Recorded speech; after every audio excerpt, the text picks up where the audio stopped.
Welcome back, and the first pitch is outside to the batter, Tyler Helms, to lead off the top of the ninth inning here for the York Panthers. Their last chance now, down by 3 runs.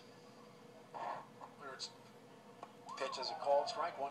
We were talking, Jay, between innings there, noticing when Rogers State went back out in the field, Keith Poverud is actually in right field. We had said that Heston re-entered the ball game after Poverud had pinch hit, but in fact it was the pinch hitter that stayed in the ball game, and we bring it up because he's the one who made the nice running catch in foul territory in the top half of inning number 8. Yeah, with Brett Weiss and that foul shot that I was talking about, the Bermuda Triangle down there, and it was Poverud that actually made that catch in foul territory. So you're right.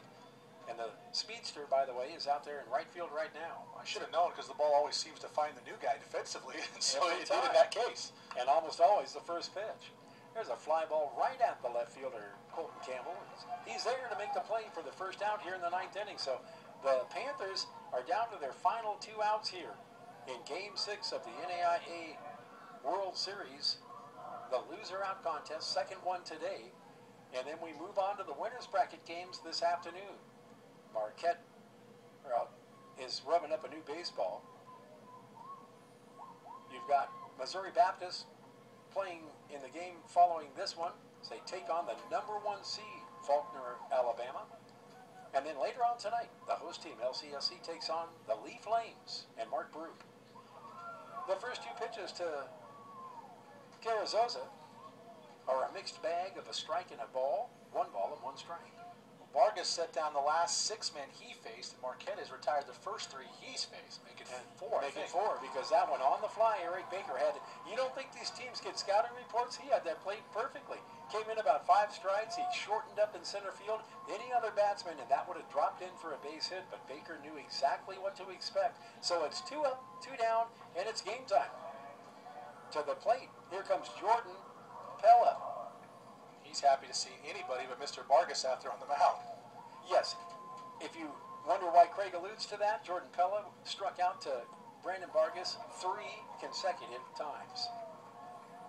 He did that in the 2nd, the 4th, and the 6th.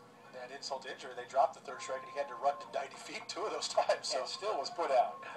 And an 0-1 count the next offering. Marquette gets him to ground to the second baseman Rivera on 2 hops. The throw was high, but it's in time. And that is the ball game. For the Panthers, their trip to Lewiston unfortunately comes to a 2-and-out abrupt end.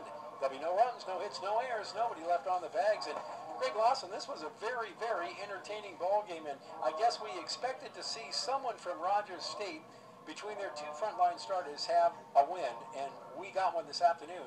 It was Brandon Vargas, and he threw, I think, a few more pitches than he wanted to throw, but he ends up getting the victory, and he threw a very nice game in a losers out contest. Well, and let's hope that whatever caused him to leave the ball game, whatever injury it was, that it's not too serious, and that if Rogers State is able to stay alive in this tournament, that you get another opportunity to see that young man pitch, because I think for the people that come out to Harris Field this week, that's a special talent to watch, and he's a lot of fun to watch, and he was really the biggest reason why his Hillcats stay alive in this tournament. Absolutely. Tom Corn comes up with the loss. His record drops to 10-3 on the year for the York Panthers.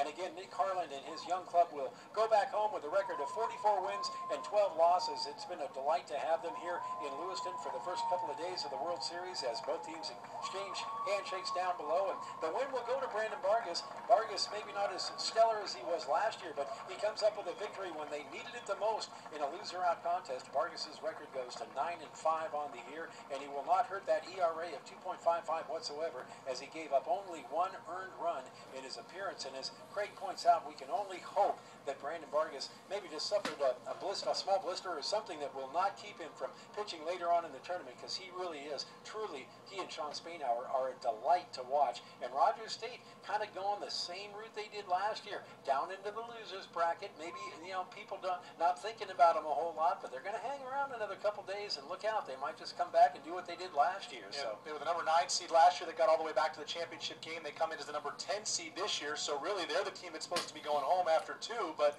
as you mentioned, they'll be back here Memorial Day. So off we go into the 7th game just around the corner. Thanks for joining us. The final score this afternoon, Rogers State's Hillcats defeat the Panthers from York College 4-1. For Craig Lawson, I'm Jay McCall. Till we meet again, take care, everybody, and God bless.